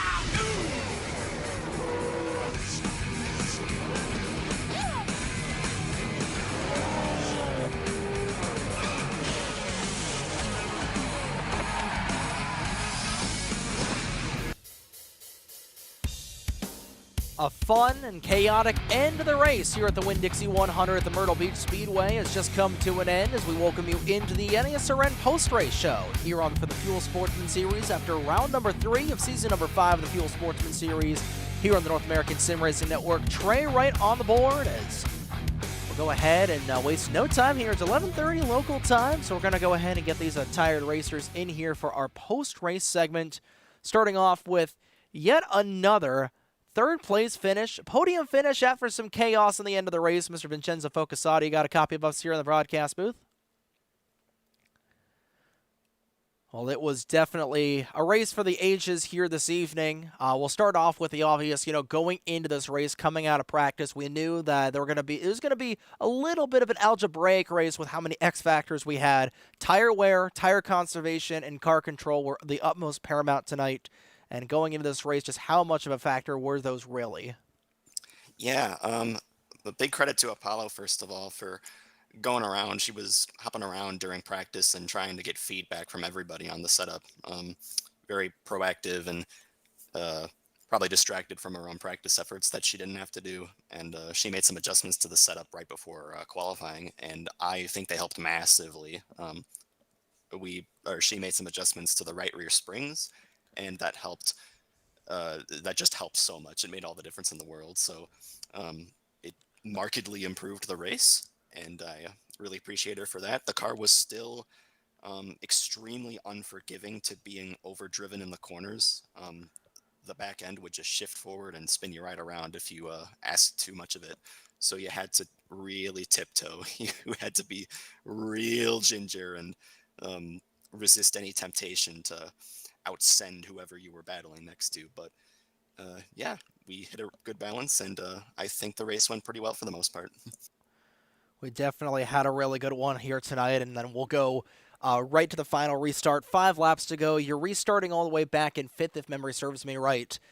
And then hell on earth comes up with coming back around after the green flag lap. Just how are you able to drive through the chaos, and how are you able to really hold off a hard-charging a lot of drivers to finish P3 here tonight? Well, there's not much I can really credit myself for here other than having good fortune this time around. We all know how big a factor luck plays in car racing, and it happened to just fall my way at the end, and it happened to go against a whole lot of people who were immediately surrounding me. They didn't deserve it, and the last few laps, I just felt with a bit of a pit in my stomach, knowing that the people who I was supposed to be battling ended up getting swept up in that. I saw Ike and Crystal and Grant and Blake and others get in trouble as well. So it was a real shame, but it ended up being a fairly similar situation to Rockingham last week, to Iowa and GNS a few weeks ago. I just happened to have an opening and just enough time to snake through it. So hit the gas and hope the door doesn't close till I'm all the way through. Absolutely, and then you've been talking about just this good luck streak that you've been having, where it seems like the chaos has not been able to find you yet, especially in the late stages of these races. Just in the last 4 races or so, we're talking to you finishing in 3rd. It seems like something has happened where you've been able to drive through it, but like you said, luck has played a really big portion on these racetracks. But looking at the rest of the schedule, we got a road course coming up next week, and we got Las Vegas coming up in 2 weeks. We got Sportsman, rather a Grand National coming up here once again in this upcoming Wednesday. You have been having had luck on your side here to be able to finish in 3rd, but you think you could have a little bit more luck here to try and get some W's here, especially with how stiff the competition has been. Oh man, and it's going to be stiffer than ever now that one Mr. Zach Rogers is back in action. It was a pleasure to have him back in the race tonight, and naturally he sort of blew the doors off me. Him and Dunn and Apollo both all 3 of them did. So yeah, with people like Zach coming in, and he's not the only one. We had a lot of new faces over the summer who have really showed up with a lot of speed on offer and a lot to prove. So results are going to be hard to come by, but darn it, that won't stop me from trying.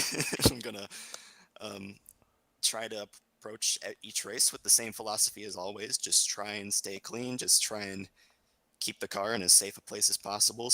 Make it to the end and see where you end up. It doesn't all, again, like I said a minute ago, it doesn't always work out, but sometimes if you get that far, just a little bit of luck gets you the rest of the way. So, um, however these races coming up turn out, I'm really looking forward to them. Absolutely, and we're going to be looking forward to a lot of these races coming up as well. We got Sears Point next week, Las Vegas in 2 weeks, and of course we've got Speed Weeks at Daytona for Season 10 here for Grand National coming up as well. Well, Vincenzo, we'll turn things over to you for the hat dance. We'll give you a chance to thank anybody that you want. Anybody want to shout out here on the NASRN for a third-place finisher here tonight, thriving in the chaos once more. Vincenzo Focusato, the floor is yours. Yeah, real quick, first of all, really excited for Daytona. It's going to be, I know we haven't had a particularly long break for GNS, but it's going to be great to be back in action any second now. So it's going to be a lot of fun being back on the high banks and open setup with everyone. But first of all, I want to thank Apollo and Tyler and Ike for running the show tonight. And I wanted to shout out Apollo for being struck with just, I talked about bad luck from being wrecked on the racetrack. This is even worse. It's just a connection issue.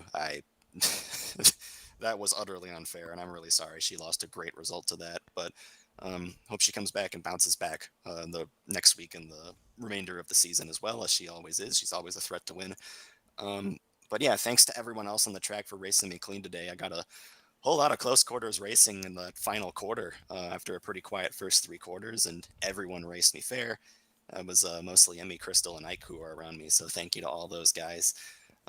Shout out to anybody who's watching, anyone from EFR, anyone from Andrew or Cameron or Dad or Gail. Happy birthday, Emily. It escaped. I completely forgot to say that last week when I had the opportunity to on an interview. So happy belated birthday, Emily. Yeah, shout out to you for staying up late with us again and giving us a really good show to watch. And to everybody who makes these races possible and allows us to just play pretend race car and have a good time, because these races are always purely and properly fun. I'm really happy to be racing here. Was a fun one here tonight. Not so fun for a couple of other people, but hey, like you're talking about, we're ready to have some fun for JNS coming back. And back at Daytona, the high banks of Daytona, last time we were there, you took the checkered flag in the July race last year. So I know you're looking back to be back in at the World Center of Racing. But Vincenzo, always a pleasure to talk with you post-race, and we'll see if we can if you can be the third interview we have on the night here in these next couple of weeks. But it's always a blast, and we'll see you Wednesday night down in Daytona Beach, Florida, for the preseason race here for the the third annual Fuel Season Clash. Yep, we're gonna give it a shot. Looking forward to it. Alrighty, have a good one, dude. You too. That was Vincenzo Focusato, driver of the number 37 Kodak. Kodak Ultramax Film Dodge Charger for Millennium Autosport. Your third place finisher here tonight. We'll bring in a runner-up finisher User was moved to your here channel. for the dominant driver of the evening, driving the number 54 Spinebuster Dodge Charger. Mr. Zach Rogers, got a copy of us here in the booth? Yeah, I got you, Trey. Sorry, I got to be quiet. You're all right. So looking at this race, a solid result for you, a second place here tonight. I know based on the early dominance of the race here tonight, a little bit less than desirable, but going into the race here this evening, we knew that car control, tire conservation, and tire wear were going to be absolutely paramount here this evening. And overall, a solid second place finish for you. Just want to get your full result, your full scale on the race here real quick. Yeah, I had a pretty good handle of the setup at the end of practice, and then we reset to fix the lap count, and the setup changed slightly, which I feel like helped other people more than it helped me. So I had to kind of refine the edge on exit, because there was a certain edge, the right rear tire on the original setup, and then when we changed the setup, it was less right rear spring, more weight forward, so it pushed a lot more, so you could hammer down more. But that was like a trap. So if you hammered down more, you still burn the right rear off. So that's how Apollo was able to just fly by me at one point there at that one long run we had, because I just had no right rear left. So, I hate it for Apollo that she fell out or her game crashed, but the second her game crashed, I was like, I can attack Dunn now. I can actually race for the lead, because I was worried about saving my stuff for Apollo. So Absolutely, and now with Apollo out of the equation, it allows you to have a one-on-one. But then the caution flag came out of the pit lane in second place, and then just walk us through the hellscape that was that final restart, where it was pretty much every man for themselves, and didn't come out quite smelling like a rose, but ultimately came out on the other end relatively decently in second place. yeah, I thought it was going to smell like a rose that first lap until we got off turn 4. But so just to go through it, I figured Dunn and I were just gonna get through Blake and Grant together, and then we would race it out. But Dunn, I think, wasn't ready for how much slower they were gonna go into turn 1, so he jumped high. So then I'm thinking, cool, I'm to the inside. This is good. And then Blake got loose, and I lifted, and we just barely made some like netcode contact or whatever, and it sent him down. And then I start going again. Get into turn 3, Dunn's still on my outside. I'm like, okay, this is all right. And then I see Grant slide up, and I'm like, oh, that's great. Then I see him start to spin down. I'm like, that's not great. So then in that case, I was like, well, I have to keep my foot in it this time, because there's no way I'm going to avoid it either way. So I just kept my foot in it and turned left and put me down in the grass. But I just started, I can handle driving through grass. It's no big deal. You just got to like get out of the gas a little bit and hold the wheel steady. And at that point, I was just racing for the best finish I could get. So Dunn got by and Vincenzo got by, but Vincenzo went the one high, so I was able to get to his inside. And I wasn't really, per se, sending it every corner, but I noticed I was kind of closing up to Dunn, because I think Dunn knew he had a big gap and he didn't have to really force it. So I just sent the hell out of it that last lap, and I got pretty close. So I knew I wasn't going to get under him, though. Absolutely, and then of course, your first Sportsman Series race this season, and I'm trying to remember when your last Sportsman Series race was in general. But how did it feel to be back here in the fuel ranks with a field this size, back in fixed setup? Because we know you're pretty much a wizard when it comes to the open car setups with the amount of success you've had. But how did it feel to be back here into the fixed setup ranks? Yeah, Sportsman setups can be kind of goofy. Tonight's setup was pretty goofy, I'm not going to lie. But I figured it out, and I adapted the best I could. But I think, Paula makes the setup, so the setup suited her driving style the best, and I think she probably had it under tap the best besides me and Dunn. So, yeah, I don't think I've raced since the season I won a title, and I don't remember if that was season 1 or season 2. I think it was season 1. I might have ran a little season 2 and then stopped. I don't remember. But yeah, it's been a minute here on Fridays, but it's fun. There's always a good track selection, and that the INIs are usually pretty good, but the INI tonight, there was something wrong. So we made the most of it. Definitely was a pretty big challenge for a lot of drivers here tonight, but you're able to come out with a solid runner-up finish here after a hard-fought battle there at the end. Well, Zach, you definitely know the drill by now. We'll give you the floor to thank any sponsors you want here for the hat dance. If there's anybody you want to shout out here on the NESRN for a runner-up finisher here tonight at Myrtle Beach, Zach Rogers, the floor is yours. Yeah, I'll keep it short. So shout out you for the broadcast. Shout out Fuel Admins for putting the league on. A shout out to my painter, Cody Lamas, for quick conversion on this paint scheme. Finebuster Hot Wheels Acceleracers car tonight. Happy to get it P2. And RJ was technically is my team owner on Wednesdays, and I guess he technically carries over to tonight too. But shout out RJ for bringing me on. I know we're technically running Dodges on Fridays, but fine by me. Absolutely. And hey, that Dodge looked really solid here tonight for a runner-up finish and led the most laps here. And just chaos going to chaos this sometimes. But hey, we'll see you on Sunday night here for the final race of segment 2 for the Fast RPCS. So we'll see you Wednesday night at Daytona for the fuel season, the third annual fuel clash. That's going to be a lot of fun. But until then, dude, have a good one. We'll see you Sunday night down at Richmond for the final race of RPCS.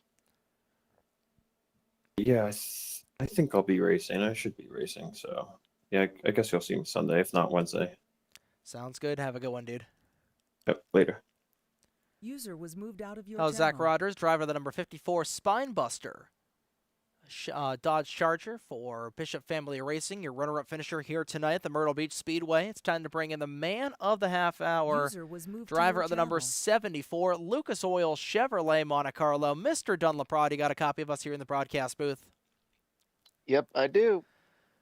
Well, you have been finding more and more ways to come into these races late and ultimately get the job done here for your second consecutive win here in the Fuel Sportsman Series. First and foremost, congratulations, especially on that restart with 5 laps to go, where it looked like you got punted out of the way, but you're able to come back. We'll talk about that restart here in a little bit, but first and foremost, congratulations on getting the dub. Yeah, thank you. I mean, it felt like that I had a good call tonight, qualified on the pole. I don't know how, because Zach is infinitely faster than me, and the fact that I was able to beat him in qualifying is one thing, but to beat him in the race was a whole different ball game. Um, felt you know felt good, for the most part. They kind of lagged back. It was I think it was after the second yellow where I got passed by a couple of cars on the restart. Then I was just taking it easy, buying my time. And then when it came to it, I just started to claw my way back up. And then caution with like 40 to go or so came out, and I was about to pit about the next lap or two, and fortunately I did not, because I would have been trapped a lap down, and that would have ended my race there. So. Uh, and then the final, 35-ish laps or so, it was just trying to, you know, really just trying to find my way uh, back up to the front, because I realized that I was just about a lap short on fuel. I probably should have stayed out and be able to save fuel, knowing that we had another caution that would have been good. But sometimes you just never know. So I'd rather just, take it easy and rather be safe and get the fuel in and claw my way back up. And fortunately, it worked out just fine for me. And then, yeah, I mean, it turned out all right. I'm in victory lane, so I guess that's not too bad after all. Hey, it definitely did turn out all right. And then walk us through that final restart of the race where you restart from the 4th position, going into turn 1. You got a little bit of a bump there from the 8 car of Blake Warren tapping the brake, and then just all hell breaks loose to your left hand side down the front straightaway. Just walk us through that. Well, it was about who could get through both Blake and Grant the fastest, and who can get through it without having any sort of mishaps. When I got into Blake to turn 1, I misjudged that one for sure. I misjudged him when it was going to break and which line he took. I just misjudged it, and then that allowed Zach to get the inside of me and try to get around him, and then uh, Blake got loose off of the turn, and they both made contact. I got to the outside of Zach, and then then I had my sights on Grant, and he pushed up the track, and I went up high to try to get around him. Then Zach was on the inside of him, so Grant was sandwiched in the middle. Then he gets loose and got into Zach, and that was kind of the deciding factor there. You hate to win in races that way, especially when you want to win them fair and square. No sort of contact from anybody like that. Uh, but I mean, it was a very frantic final 5 laps, just trying to really that restart was just trying to you know just not step on your toes and try to you know not crash. That's the first thing, because that was, I mean, I think everybody from 5th on back ended up getting destroyed. So Pretty luckily, much. yeah, luckily, I wasn't one of those drivers that had the misfortune of being caught up in that big one. Hated that all of them got caught up in that. Um, I was lucky to be able to get through, get the win. I didn't think I was going to win tonight because Zach is always, like I said, infinitely better than me. Just put myself in the right position at the right time, I guess. And I guess it just, like I said, I guess it just worked out. Absolutely, and 2 for 2 so far this season, especially with these new cars here for season 5. You talked about you being on a part-time schedule here this season, but the results you've been in here in these races you've been in have been really solid. So even though you are going to be racing part-time, do you think we could see a little bit of a dark horse run in this championship? And then looking ahead to or a sport or Grand National Season 10, we got the Clash of Daytona coming up this Wednesday. So what are you looking forward to that? Uh, well, I'm still planning part time. I don't know. If everybody else starts having issues and I win all the races that I attend to, I might win the championship that way. Who knows? So, stranger things have happened before, so never say never. But, I'm looking forward to. I don't know about showing up to Searsport next week. I'll have to look into that. And then Las Vegas, I think, if everything stays in place, I think I'll definitely be there. I'm hoping that uh, so we got some really good tracks coming up. Lexington, Old Spice, Las Vegas, like I said. Hillside should be a fun one. Interested to try out Papyrus. I don't think I've ever driven Papyrus, at least in an online uh, setting in this game. So I think it would be really cool to go to Papyrus. I'm gonna look into that. Like I said, it's still don't plan to run the full season. Like I said, just running part time, just tracks that I like. It's been really refreshing so far. And to get these 2 wins back to back like that, it makes it even more refreshing. And at least at least I know that I still have what it takes. Of course, even going part time. So, like I said, I'm just excited for some of these tracks coming up, and hopefully I can get some more wins in the bag. Absolutely, and that's all it's all about here, just trying to get the job done, especially in these races that, at the end they kind of devolved into chaos, but it was just a ton of fun to watch you guys race here tonight with these really tough race cars to trundle around here. Well, done, and we'll enter the hat dance section of the post-race interview. If there's anybody you want to thank here on the NES Saran, anybody want to shout out here on the airwaves for a race winner here tonight at the Myrtle Beach Speedway, Mr. Dunlap, the floor is yours.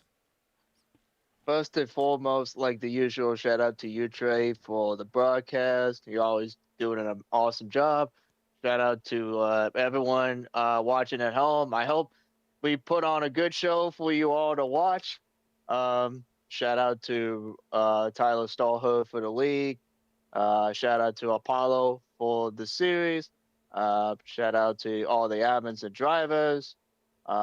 Drivers who raced tonight, shout out to all of them. Shout out to everyone who has raced on Sportsman so far this season and field this year as a whole so far. Shout out to Team EFR and shout out to everyone else for making me a better driver. Absolutely, and that's all it's all about here on the NASRN and the Fuel Racing League, and get another big one here for you tonight, Dunn. Definitely had to work for it at the end with a hard charging of Zach Rogers there in the final couple of laps. But we'll see you hopefully on Sunday night here for the final race of segment 2 for the Fast RPCS, and we'll see you at the High Banks of Daytona when it's upcoming Wednesday night for the Fuel Clash. But until then, dude, have a great rest of your weekend, and we'll see you when we see you. Thank you. You have a good night as well. Thanks, man. User was That was moved Don out of your LaPrade, driver channel. the number 74, Lucas Oil Chevrolet Monte Carlo SS for LaPrade Enterprises. Your race winner here tonight for the Winn-Dixie 100 at the Myrtle Beach Speedway, and that will conclude our broadcast here this evening. After such a fun race once again here at the Myrtle Beach Speedway. And you thought we had a fun race? Just look ahead 2 weeks into the future. Las Vegas. That's going to be a fun race there for our 5th race of the season for the Fuel Sportsman Series. And that is going to be so much fun. And like we're talking about, we got the final race, the Fast RPCS, this upcoming Sunday night here on the NESRN. Where Randall Coleman will look to defend his way is a massive 41-point lead over Joshua Moyers going down to Strawberry Hill. Of course, and again, tomorrow we've got NBCS action there from the Old Spice Raceway. That's going to be a ton of fun.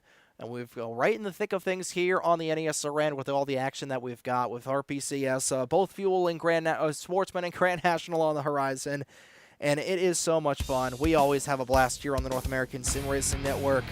We do have a couple of updates here with the post-race order. The reason that we were a little bit late to the party in terms of getting to the interviews was just dealing out the post-race, making sure the results were nice and orderly.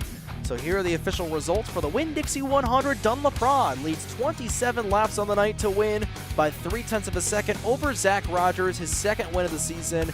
Zach Rogers, like we talked about, finished 0.3 of a second behind Dunlop Rod to finish in second, and Vincenzo Focasato rounded out the podium, finishing in third. Emi Schizzato was fourth, and Keon Daly rounded out the top five. Ace Racer, we talked about, that was his best result for the 64 car. He finished in sixth. Crystal Bennett was 7th, 8th was Blake Warren, 9th was Ike Durbin, and 10th was Apollo Hyde after a disconnect issue. 11th was RJ Bishop, 12th was Brent Warren after being docked a lap for the end there, so he's going to be moved down 2 positions. Tyler Stolhood was 13th, Mini Minister was 14th, Corey Stolhood rounded out the top 15, Connor Nelson rounded out all the cars on track in 16th, Kenny Campos was 17th as the first car out of the race, and Sean Douglas with mechanical issues rounded out the 18-car grid. But that is going to do it here for tonight's broadcast. Like we talked about, Las Vegas, next upcoming broadcast for the Sportsman Series on August 28th. We got NBCS tomorrow, Fast RPCS on Sunday, Fuel Grand National on Wednesday night. It's all here on your home for the Fuel Racing League, the Fast Racing League, and NR2003 offline content, the North American Sim Racing Network. But on behalf of all the admins here at the Fuel Racing League, for Tyler Stolhood, the head honcho, for Apollo Hyde, the head honcho of the Sportsman Series, and for everybody that puts on these broadcasts together on behalf of the NESRN, my name is Trey Wright, saying so long from Myrtle Beach, South Carolina, as we conclude tonight's presentation of the Fuel Sportsman Series on your home for the Fuel Racing League, the NESRN. Have a good night.